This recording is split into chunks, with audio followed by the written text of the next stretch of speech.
السلام عليكم ورحمة الله وبركاته.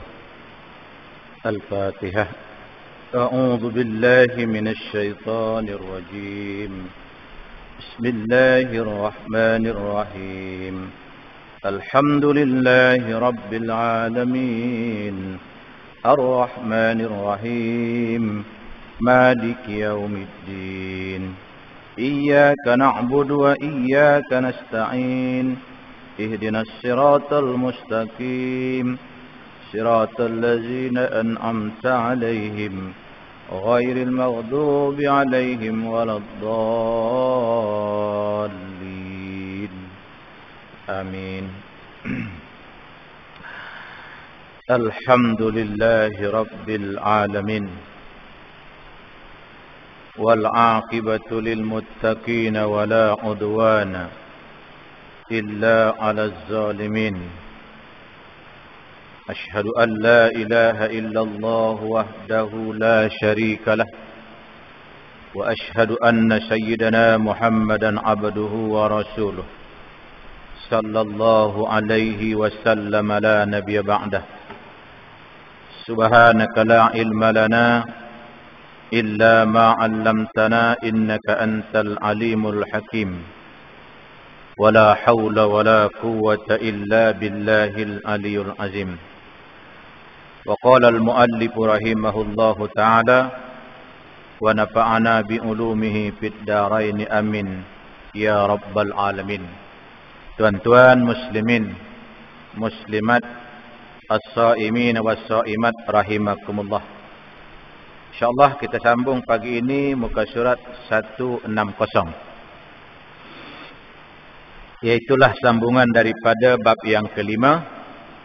Saya mesti memahami sejauh manakah makna penggabungan saya dengan gerakan ataupun persatuan-persatuan Islamiah. Telah pun kita bincangkan pada bulan lepas. Yang pertama ialah penggabungan akidah.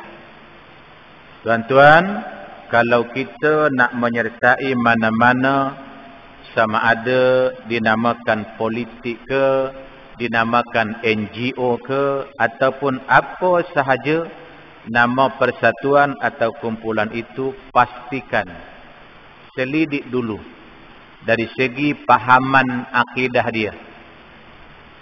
Adalah berdasarkan kepada akidah ahli sunnah wal jamaah. Tuan-tuan muslimin muslimat kuliah subuh rahimakumullah, hari ini tanpa kepekaan kita, tanpa penyelidikan yang mendalam untuk kita menyertai mana-mana gabungan persatuan, kita akan terjerumus kepada akidah yang tidak berasaskan kepada ahli sunnah wal jamaah.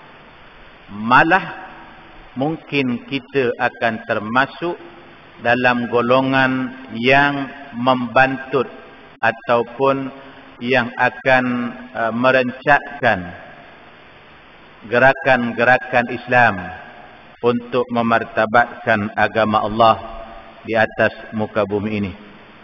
Hari ini dalam perbincangan di alam maya, kadang-kadang sampai kita nak confuse dah. Orang yang dah biasa pergi masjid pun dah mula confuse, nak pergi masjid ke tak payah pergi masjid. Tuan-tuan, patutnya di bulan Ramadan ini kita merapatkan saf, lupakan seketika tentang perbezaan-perbezaan pahaman politik terutamanya, dan juga pahaman-pahaman yang furu'iyah. Contoh, sampai hari kiamat tak habis-habis perbincangan tentang 8-20, 28. Lantaklah 28 ke? Pasal apa dia? Nama. Nak dipertikai nama. Ni puak-puak 8 ni. Ni bukan tarawih ni. Tarawih kena 20. Lupakanlah nama. Kan? Kalau yang 8 bukan tarawih, yang 20 sahaja tarawih, tu orang yang tak datang masjid kita nama apa?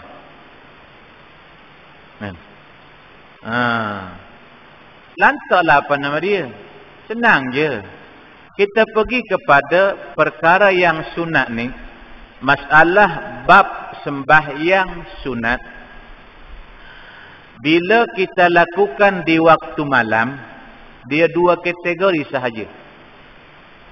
Tuan-tuan bubuhlah nama apa pun.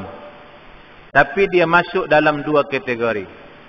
Mana-mana sembahyang sunat, kalau kita lakukan sembahyang sunat itu sebelum tidur. Tuan-tuan dengar elok nah.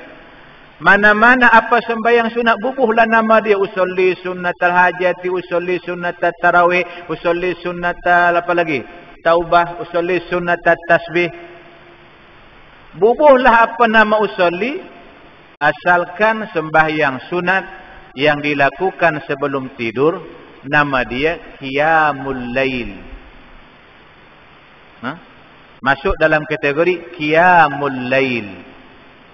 Tapi bila kita lakukan sembahyang sunat selepas tidur, kan, bangun pukul berapa pun, tapi lepas dah tidur lah, walaupun dia buat pukul 10, walaupun dia buat pukul 2, nama dia tahajud. Tu je. Jadi tak payahlah nak diperbesar-besarkan tentang perkara yang sunat.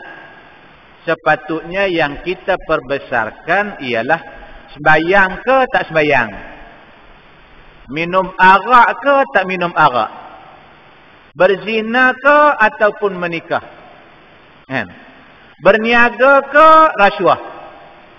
Hak tu yang perlu kita bincangkan. Ni nak bincang apa dah? Nak bincang hadis berkenaan dengan doa berbuka. Doa dah apa pun. Nabi baca doa ke tak baca ke? Kan? Janji kita berdoa sebelum kita berbuka. Sebab masa itu adalah mustajab. Oh, nak bincang lagi. Nak baca Allahumma lakasumda ke? Ataupun doa-doa yang lain. Kata doa Allahumma lakasumna. Dia kata bukan hadis yang sahih. Lantaklah sahih tak sahih. Doa pun. Tapi kalau ada orang sembahyang subuh 3 rakaat di bulan Ramadan, hak tu itulah perbincangannya. Kan? Ni sekarang yang derah lagi apa dia? Ar-Rahmanu 'alal arsy istawa. Tu pula dah tuan-tuan. Lagi ramai orang murtad nanti. Tak payah nak bincang dengan orang-orang awam ni. Bila kita bincang Allah Ta'ala ni mujassamah ke atau rohaniah ke, kita pegang satu ilmu, kan? Apa nama ni? Yas'alunaka 'anir ruh qulir ruhu min amri rabbi wa ma utitum minal ilmi illa qalila. Kalau ruh pun kita tak dapat nak membahaskan. Tuan-tuan cuba kalau kita cakap ruh. Saya nak tanya tuan-tuan. Tuan-tuan ada ruh tak? Saya nak tanya ruh tuan-tuan tak mana? Dekat kepala ke? Dekat jantung ke? Dekat kaki ke? Kan? Dulu dia berkata ruh kita ada dekat mana? Dekat kemaluan. Ada orang dia potong kemaluan tak mati pun. Lalu ruh tu tak mana? Hak tu pun kita tak dapat nak bahas. Ni nak bahas Allah Ta'ala di mana? Di langit ke, di aras ke, di bumi ke, dalam masjid ke, dalam surah. Hak tu tak payah. Patutnya kalau bulan Ramadan ni yang kita nak bincangkan apa dia? Tuan-tuan nampak benda ni macam lah ustaz. Hak tu pun tak kisah ustaz. Saya tidaklah berburuk sangka. Tapi berdasarkan kepada apa yang saya lihat, sekarang ni, apa nama ni, waktu Isya ataupun Maghrib akan berakhir pada 8.37. Betul? Tapi tuan-tuan, kalau pergi masjid, yang mana nak pergi masjid itu ada melalui kedai-kedai makan. Hotel lagilah. Kan? Hotel ni bolehlah kita kata ustaz dia persembayang dah kot. Kan? Try lah ada berbuka puasa. Pilah buka puasa. Dia pergi tanya orang yang bahagian makanan tu. Dia kata kalau saya datang lepas sembayang boleh ke? Kan? Dia ambil uduk siap-siap dah. Masuk waktu berbuka, lepas tu sembayang. Lepas tu masuk dalam kereta, pergi sampai kat hotel, tuan-tuan apa dah? Lauk habis, nasi habis. Kata boleh. Sebab tuan-tuan kok lah ada lagi anak-anak tuan nak taja abah malam ni saya taja buka puasa hotel bagian-bagian. Tuan-tuan pergilah duduk dulu tempat hotel tu sebelum masuk maghrib. Kalau tidak kita bayar dah, kan? Taklah bayar mahal, RM27 satu kepala berdua, 50 lebih jugalah kan. Tu. Okey, hak tu mungkin kalau makan pun saya bersikap positif ada bilik sembahyang. Ni yang jenis beratur. Terutama Khamis malam Jumaat. Khamis baru ni negeri Perak di antara negeri yang cuti. Kan? Tuan-tuan, saya tak salahkanlah nak berbuka. Sebab kita meraihkan juga kedai-kedai makan yang terjejas dengan COVID-19. Tuan-tuan nak support, tak apalah, boleh je. Tapi lazimnya, tuan-tuan, kalau dah 7 saya lalu pukul 8.25, tengah baru nak masuk kereta, baru tengah nak bersurai daripada atas meja, agak-agak dan tak sembahyang maghrib. Kan? Saya tak katalah tak sembahyang kan. Nanti jadi menuduh pula. Okey. Kemudian agak-agak lepas tu pergi tarawih tak? Hak tu patutnya jadi isu. Masalah dia pergi tarawih, lepas tu 8 dia balik ke ataupun dia buat belakang 3 ke, lepas tu dia balik. Ahlan wa sahlan. Kan? Memang kalau kita nak pertikai boleh. Pasal apa? Pasal kebanyakan yang balik 8 ni umur berapa? Kan? 50 ke bawah ke 50 ke atas? 50 ke bawah yang banyak balik ni. Tak tahulah betul ke tidak. Dan dia berkata yang paling banyak yang balik ni adalah kebetulan dia pakai kain pelekat cap gajah duduk. Apa kena mengena gajah cap duduk dengan balik? Dia berkata kalau kita pakai kain pelekat cap gajah duduk jadi pemalih, kena duduk kejanya. Tak ada kena mengena, tu lawak lah tu kan. Okey. Jadi tuan-tuan muslimin muslimat rahimakumullah. Tolong hati-hati. Saya baru ni kuliah subuh. Itulah ustaz, dia kata saya dah pesan dah kepada ahli jawatan kuasa masjid. Dia kata kalau nak panggil ustaz, tanya jabatan agama. Ustaz ni latar belakang dia macam mana. Dan hari ini saya baru-baru ni pejabat agama telefon untuk update status guru agama dakwah. Dulu kalau kita tanya ustaz ni ada tauliah kata ada tauliah, jabatan agama Taiping rekod tak ada. Lah ni sedang disusun. Boleh kata dah 85%. Guru-guru agama Taiping ni, daerah Taiping ni dah ada rekod di jabatan agama. Tanyalah. Kan? Kalau tuan-tuan nak orang tu nak ada tauliah, tanya ada tauliah ke tidak. Okey. Tapi saya satu je pegangan saya. Jangan kacau orang yang dah buat ibadah ataupun benda yang baik. Walau Nabi tak suruh, tapi benda tu baik dan baik tersebut tidak bercanggah dengan mana-mana hukum syarak. Ada benda baik, Nabi tak buat. Ada benda tu baik, memang dalam hadis tak ada. Nabi tak pernah buat. Tapi bila kita tengok Quran, bercanggah tak? Tak. Hadis Nabi bercanggah tak? Tak. Pandangan ulama bercanggah tak? Tak. Amal lah. Apa masalah dia? Yang dok berzina tu ada suruh berzina dalam Al-Quran tak? Tak ada. Ada suruh hadis tak? Tak ada. Patut itu yang jadi isu. Kan? Orang yang buat maksiat di bulan Ramadan. Patut hak tu yang kita perbesarkan. Jadi sebab itu tuan-tuan, kalau nak panggil tuan-tuan guru atau ustaz nak bagi kuliah ke atas kirah ke apa nama masjid, tuan-tuan jangan sampai ustaz tu datang menyebabkan jamaah menjadi lari, menjadi jamaah menjadi confused. Kan? Contoh apa dia? Nak doa ke tak doa ni? Nak buka puasa ni? Takut doa salah lagi, doa ni tak sabit dalam hadis. Takut bid'ah, bid'ah sesat. Doa masuk neraka. Tak payah baca doa. Dah. Kan masalah. Okey. Jadi yang pertama kita ada bincang dah bulan lepas ialah penggabungan tentang akidah. Sambungan dia muka surat 160 firmanullah Subhanahu wa taala dalam surah Al-Fath. Innal ladzina yubayyi'unak innama yubayyi'una Allah yadullahi fawqa aydihim faman nakatha fa innama yanqusu ala nafsihi wa man awfa bima ahada alaihi Allah fasayu'tihi ajran azima.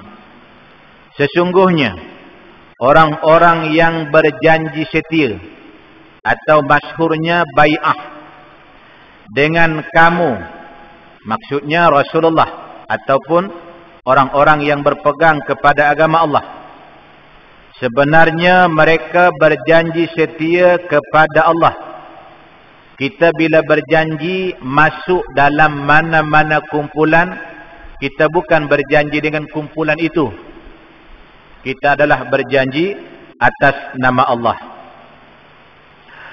Allah di atas tangan mereka. Maka barang siapa yang melanggar janjinya, niscaya akibat ia melanggar janji itu akan menimpa dirinya sendiri. Dan barang siapa yang menepati janjinya kepada Allah akan memberinya pahala yang besar. Tuan-tuan muslimin, muslimat rahimakumullah. Cuba kita tengok dua patah perkataan. Pertama, patah perkataan dalam ayat baris di bawah. Yadullahi fawqa aydihim. Yang kedua, paman nakasa. Okey. Tentang paman nakasa, ramai di kalangan manusia bila dia berjanji, dia kata apa? Janji bukan wahyu. Janji bukan Quran katanya. Quran pun boleh ubah, mampu.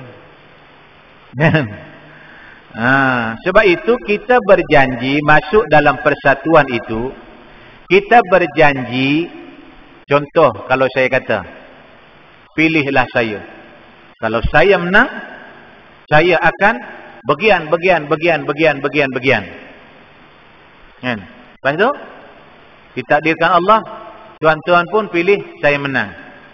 Lepas menang tu, jangankan saya nak tunai janji, saya nak jumpa tuan-tuan pun susah.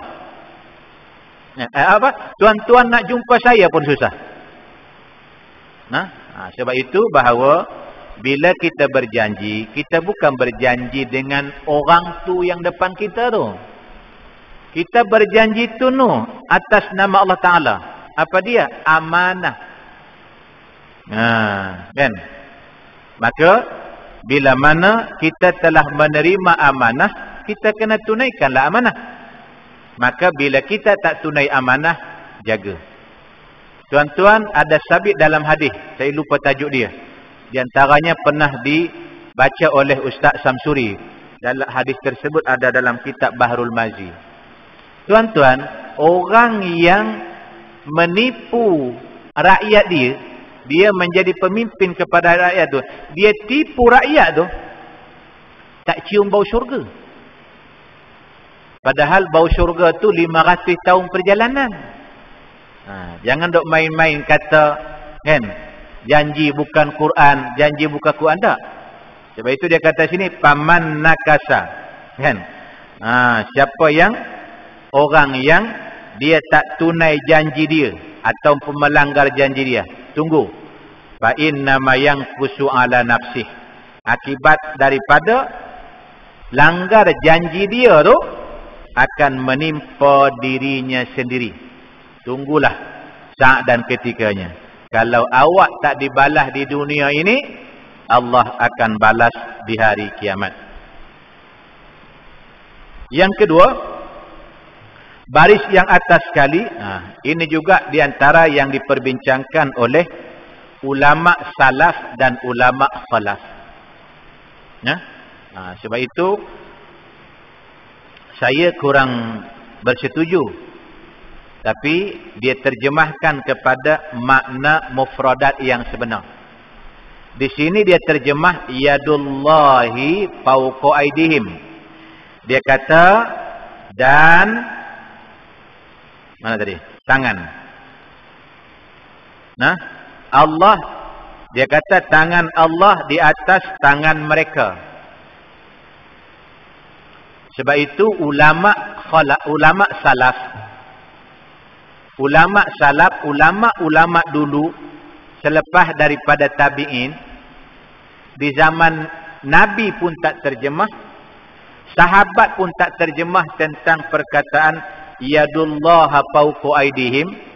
Mereka tidak berani menterjemahkan tentang yadun itu tangan. Okey. Mereka menyerahkan makna yang sepenuhnya kepada Allah. Di dalam Al-Quran ada nama dia ayat mutasyabihat. Kenapa Allah timbulkan, kenapa Allah buat dalam Al-Quran ada ayat-ayat yang mutasyabihat? Contoh tadi apa dia? Contoh nilah yadullaha fawqa aydihim, ar-rahmanu 'alal arsy istawa, wa jaa rabbuka wal malaku saffan saffa. Ini di antara ayat-ayat yang mutasyabihat. Tujuannya adalah atau hikmahnya dua. Pertama, suruh manusia berfikir. Sebab manusia ni orang ibu bapa yang cerdik, bila anak nak makan ikan, dia bagi pancing. Nampak macam tak logik. Apa kena mengena pancing dengan anak nak makan ikan?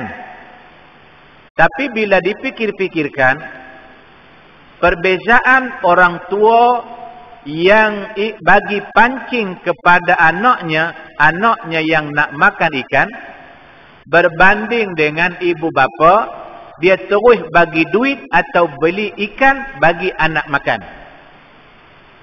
Selalunya anak-anak yang kalau dibagi dia pancing, pertama dia boleh makan ikan apa yang dia suka. Yang kedua, dia boleh makan ikan bila masa. Pasal dia ada pancing. Kan? Dia nak makan ikan keli. Dapat ikan keli, merasalah ikan keli, ikan siakap, kan? Ikan haruan. Pasal dia ada pancing. Dan bila dia nak makan ikan, boleh pancing balik. Berbeza dengan ibu bapa, kalau dia bagi duit atau bagi ikan yang dia bagi sahaja yang boleh kita makan. Yang kedua, lepas habis ikan tu, tak makan ikan dah. Kan? Begitu juga Allah Ta'ala. Jangan kita menuduh Allah pasal apa Allah nak menyusahkan manusia. Tak.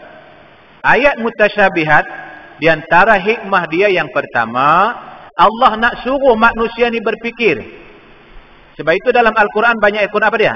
Afala yatadabbarun, afala ya'qilun, afala yasma'un.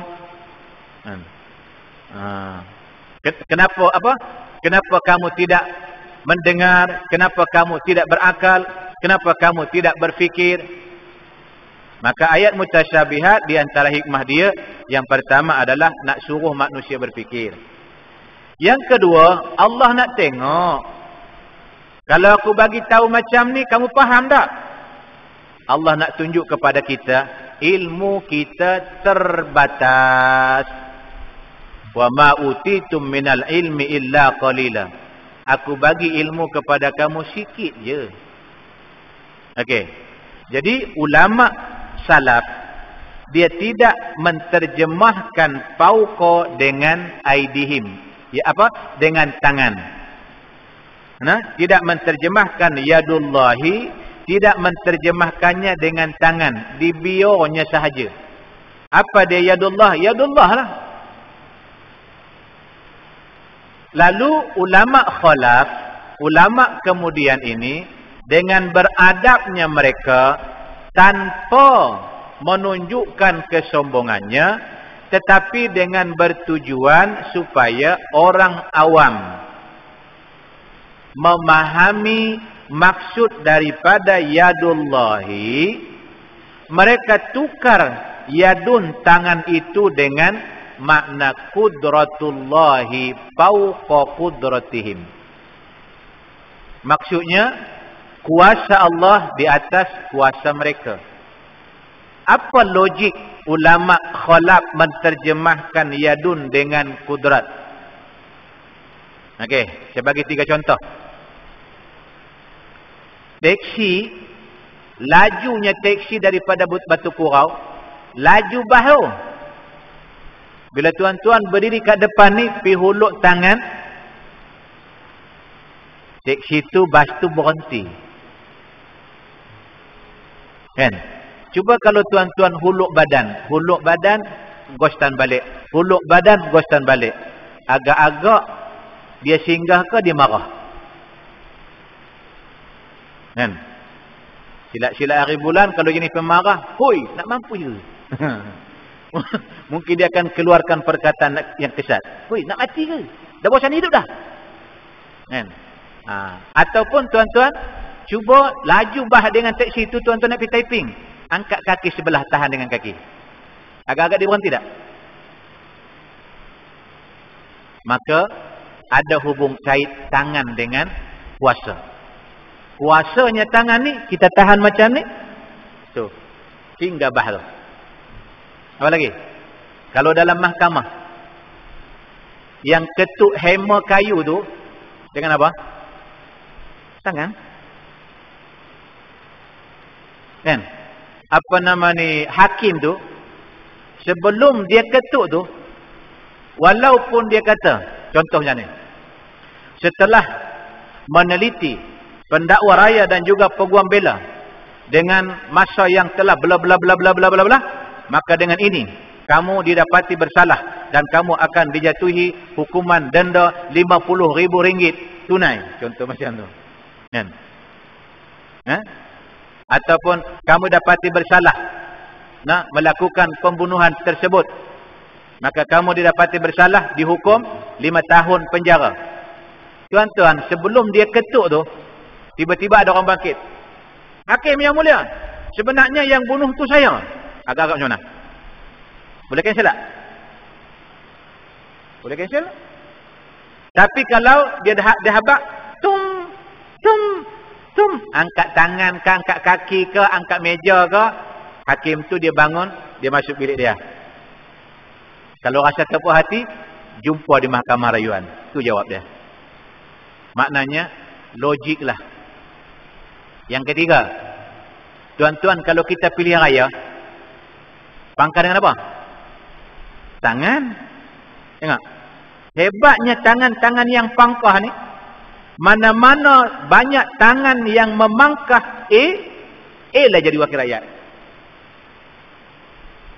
Walaupun ada orang buat tunjuk perasaan, bising, buat tunjuk perasaan, berhimpun depan pejabat, tapi kiraan menunjukkan bahawa dia lebih banyak daripada B. Dialah wakil rakyat. Nampak? Jadi maksudnya, bukannya ulama khalaf ni manda-manda yadun terjemah dengan kudratun, tetapi untuk tidak mengelirukan orang awam. Sat lagi ada orang menterjemah tangan, ada orang menterjemah macam-macam sat lagi, takut jadi sesat. Maka untuk satu penterjemahan, satu maksud, Maka ulama khalaf mengambil pendekatan yadullahi fawqa aydihim, mereka menterjemahkan dengan qudratullahi fawqa qudratihim. Sebab itu tuan-tuan, bila kita berjumpa ayat yang mutasyabihat, maksudnya ayat-ayat yang seakan-akan Allah Ta'ala tu makhluk. Tangan, roh, duduk, berada, bersemayam.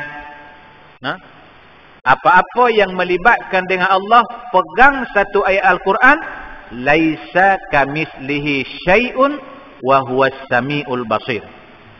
Pegang satu pandangan bahawa apapun perkataan, apapun perumpamaan, bahawa tak sama dengan Allah. Wa idza, di bulan Ramadan ini, di antara yang masyhur suratul Baqarah. Wa idza sa'alaka ibadi anni fa inni qarib ujibu da'watad da'i idza da'an falyastajibu li wal yu'minu bi la'allahum yarshudun. Kan? Kan? Bila kita terjemah bahawa apabila, wahai Muhammad, apabila umatmu bertanya kepadamu, ataupun apabila hambaku bertanya kepadamu, wa idza sa'alaka ibadi, hambaku apabila bertanya kepada wahai Muhammad, fa inni, sesungguhnya aku, kata Allah, qarib, duduk dekat dengan dia. Maknanya jangan terjemah Allah Ta'ala tu banyak. Allah Ta'ala dekat saya. Ustaz, dekat saya pun ada Ustaz. Naya. Nanti dia kata pula Allah Ta'ala tu banyak. Sebab itu untuk menterjemahkan mana-mana ayat ataupun hadis yang mutasyabihat, maka pegang satu ayat Al-Quran, laisa kamislihi syai'un, tu dalil kepada wahdaniyat. Esa pada zat, esa pada sifat, esa pada perbuatan. Tak ada menyerupai perbuatan Allah, tak menyerupai dengan perbuatan manusia. Zat Allah tak menyerupai zat manusia. Kehendak Allah tak menyamai langsung dengan kehendak manusia. Okey.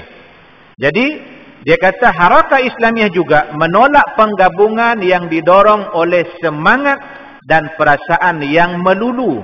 Semangat punya pasal janji 1001. Kan? Padahal kalau dua pun tak tertunai dah.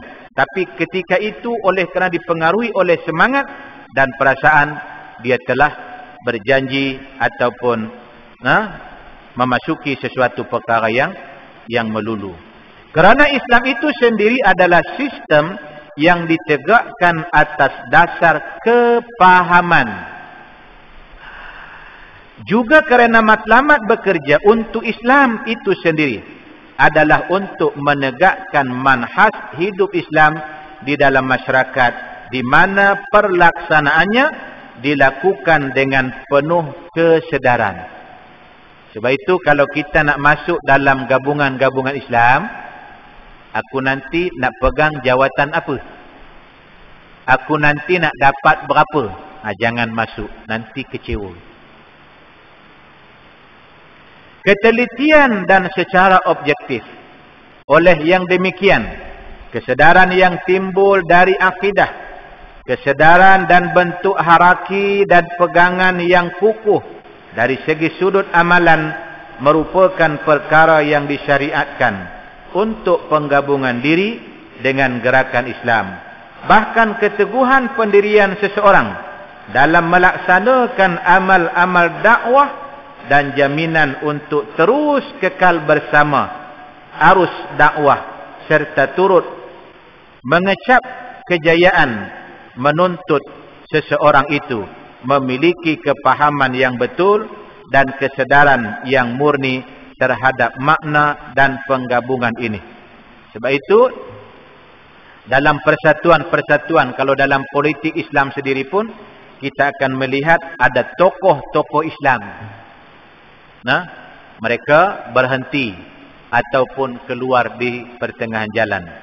Manakala ada sebahagian umat Islam yang duduk teguh, yang memisahkan dia sampai kepada peringkat waktu dia meninggal dunia, dia masih teguh duduk dalam persatuan ataupun dalam kumpulan tersebut. Ramai dari kalangan mereka yang gugur, tercicir dari jalan dakwah ini, ataupun bertindak meninggalkan perjalanan ini dengan begitu cepat, adalah terdiri dari mereka yang turut serta atas dorongan dan perasaan melulu atau atas semangat dan tekanan suasana tertentu, sedangkan mereka tidak memahami gambaran sebenar tentang jalan perjuangan ini. Walaupun kadang-kadang dia punya kelulusan dia PhD, belajar di Mesir dan sebagainya, tidak menjadi syarat untuk dia kekal dalam perjuangan Islam. Harakah Islamiyah menolak penggabungan yang mengandungi melihat atau tujuan tertentu, atau dalam erti kata yang lain, dijadikan sebagai batu loncatan untuk mencapai maksud dan kepentingan diri sendiri. Contohnya, saya banyak utang. Kalau masuk dalam ni, kan, besok dapat allowance ke, dapat jawatan, bolehlah dapat duit, boleh bayar hutang. Jadi saya masuk tu sebab saya banyak hutang. Ataupun saya banyak kes. Kan? Nanti kalau saya masuk ni, kalau saya tak masuk, saya mungkin akan diisytiharkan bankrupt. Masuk-masuk menang. Bila menang, bolehlah kaut duit tu duit dan sebagainya. Saya boleh menyalahgunakan kuasa. Selamatlah saya daripada diisytiharkan jadi bankrupt. Ini di antara penggabungan seseorang yang tidak berasaskan kepada akidah Islam ataupun yang disebut sebagai tujuan pribadi. Sebenarnya penggabungan diri ke dalam harakah Islamiyah berarti seseorang itu mestilah mengorbankan seluruh kekuatan dan seluruh kemampuannya untuk jamaah, menyerahkan kepentingan diri untuk kepentingan jamaah, bukan sebaliknya. Inilah yang menambatkan amal dengan niat seseorang. Intimak atau penggabungan dengan harakah Islamiyah adalah intimak dengan seluruh ruang lingkup gerak kerjanya.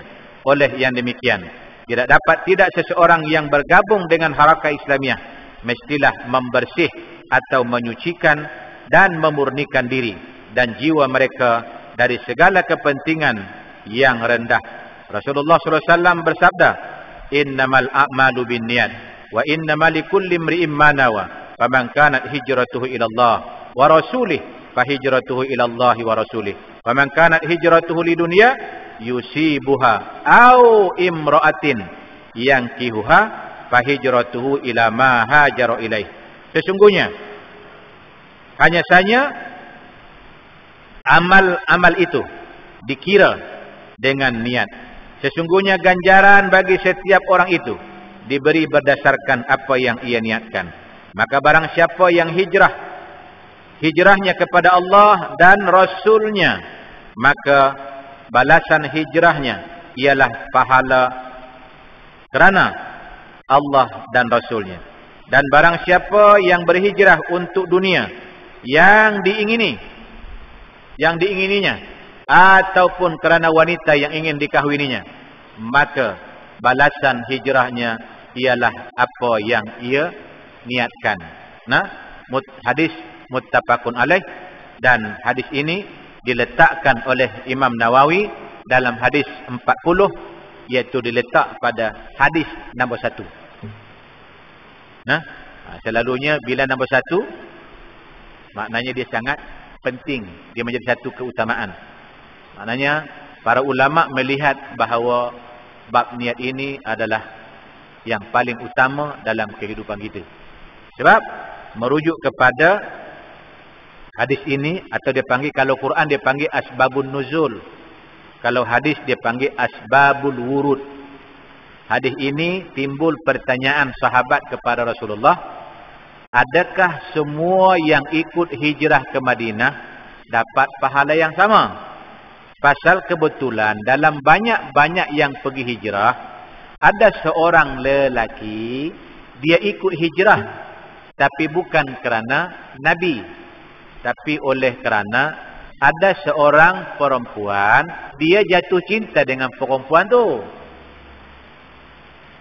Perempuan tu bagi syarat. Kan? Dia kata, aku tak mikir lah ni, aku tak fikir tentang kahwin. Yang aku fikir macam mana supaya aku boleh hijrah ke Madinah bersama dengan Rasulullah. Jadi dia kata, kalau betul hang jatuh cinta ke aku, tak apa, jom kita pergi hijrah. Nanti sampai ke Madinah, kita nikah lah. Kawan ni pun, apa lagi? Cinta punya pasal, ikutlah. Dia bukan ikut Nabi. Dia ikut perempuan tu. Sebab perempuan tu nak hijrah ke Madinah. Dia ikutlah. Kan? Sebab itu dalam hadis ni, au imra'atin yang kihuha. Ataupun dia hijrah kerana seorang perempuan yang dia ingin nikahi. Yang kihuha fi'lul mudhari'. Bukan au imra'atin nakahaha. Tak. Nah, sebab itu dalam hadis dalam Al-Quran kita kena tengok uslub bahasa. Di sini au imra'atin yang kihuha, maknanya ikut perkataan ni tak nikah lagi. Dia pergi hijrah sebab dia ikut perempuan yang akan dinikahinya nanti di Madinah. Nampak? Maksudnya akan berlaku, belum lagi nikah, akan bernikah. Kalau fi'lul madi dah nikah, akan bernikah. Jadi Nabi jawab, Nabi kata mengikut niat dia lah. Maknanya lelaki itu walaupun, kalau istilah bah, walaupun satu bah dengan kumpulan yang berhijrah itu ke Madinah, tapi oleh kerana niat dia bukan kerana Allah dan Rasul, maka apa yang dia niat itu yang dia dapat. Banyak orang tak terima hadis ni tuan-tuan. Kan? Saya pernah kena bambu jugalah. Macam kena hantam jugalah. Tak patut ustaz sebut dalam masjid. Saya habaq. Kalau ada orang datang ke masjid sebab nak tarawih atau sebab bulan puasa, saya kata sembahyang dia sah, tarawih dia sah, tapi tak dapatlah pahala di sisi Allah seperti mana orang yang tarawih kerana Allah. Dia kata, ustaz jangan tengok ni orang datang ke masjid sudah pula.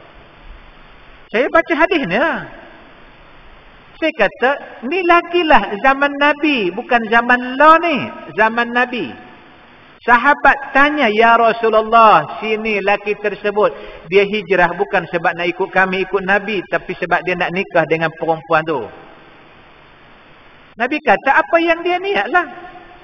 Dapatlah dia nikah dengan perempuan tu, pahala hijrah tak ada. Orang marah dengan saya. Kan?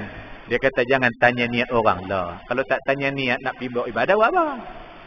Sebab itu saya sebut pada minggu lepas, pada bulan lepas, bahawa jangan kita jadikan dalam hati kita bulan Ramadan, bulan datang ke masjid. Bulan Ramadan melipat gandakan datang ke masjid, baru betul. Kalau prinsip dia bulan Ramadan, bulan datang ke masjid, sebab itu nanti bila habis raya dia tak mari dah. Pasal niat dia, pasal apa datang masjid? Ni tarawih ni. Bila lepas Ramadan, tarawih dah tak ada, dia hilang lah. Sebab niat dia tu silap. Tapi kalau niat kita adalah di bulan Ramadan, melipat gandakan sebelum ni dia datang selang sehari atau sekali seminggu, di bulan Ramadan 3 kali seminggu atau tiap-tiap malam, itu bagus. Dia lipat gandakan. Tiap-tiap lalu tabung dia derma RM1. Bulan Ramadan punya pasal tiap-tiap lalu tabung RM5. Bagus. Melipat gandakan. Itulah yang diamalkan oleh Nabi. Nabi bila bulan Ramadan disebutkan dalam hadis, Nabi punya sedekah lebih laju daripada angin puting beliung. Dan kita ketahui Nabi adalah di antara yang rajin bersedekah di bulan-bulan lain. Mudah-mudahan kepahaman kita dan penggabungan kita kepada Islam dengan penelitian, dengan pemikiran, jangan gopoh gapah, jangan bertindak melulu. InsyaAllah kita selamat, terutama dalam bab akidah. Jangan cepat ambil keputusan. Nah, kita pikir-pikirkan, kita banding-bandingkan. Jangan terlalu kita duduk dalam dilema dengan istilah perkataan bid'ah. Memang perkataan bid'ah tu betul lah bid'ah tu. Tapi bukan semua yang bid'ah itu masuk neraka. Kalau kita pegang satu prinsip, apa yang Nabi tak buat, kita buat masuk neraka, nah ya kita. Tuan-tuan, saya datang ke masjid naik kereta, Nabi datang masjid buat apa?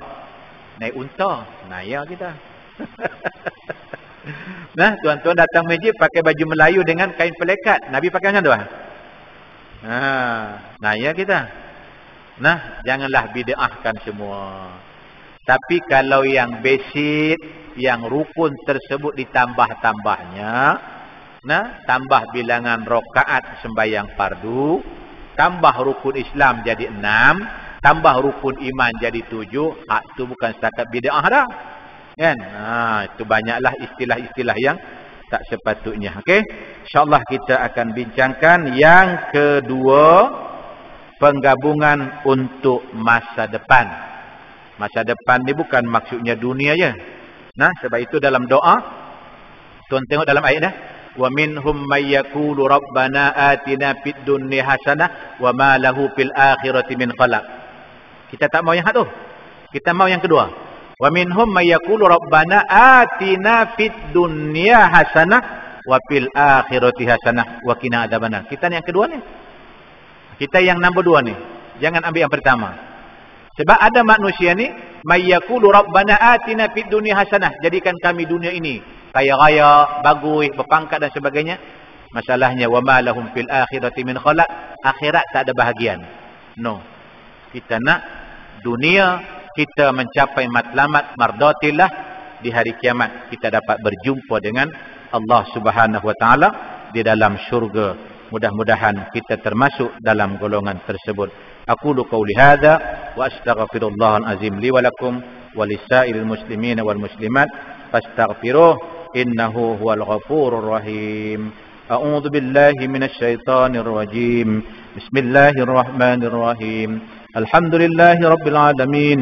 Wassalatu wassalamu ala asyrafil anbiya'i wal mursalin wa ala alihi wa sahbihi ajma'in.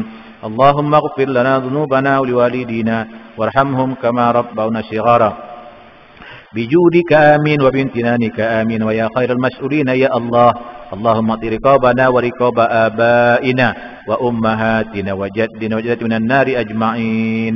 Allahumma ij'al jam'ana hadha jam'an marhuma wa tafarruqana min ba'dihi tafarruqan ma'suma. Allahumma inna nas'aluka ridhaka wal jannah. Allahumma inna nas'aluka ridhaka wal jannah wa na'udzu bika min sakhatika wan nar. Rabbana atina fid dunya hasanah wa fil akhirati hasanatan wa qina adzaban nar. Wa sallallahu ala sayyidina Muhammadin wa ala alihi wa sahbihi baraka wa sallam. Subhana rabbika rabbil izzati amma yasifun wa salamun alal mursalin walhamdulillahi rabbil alamin. Taqabbalallahu minkum.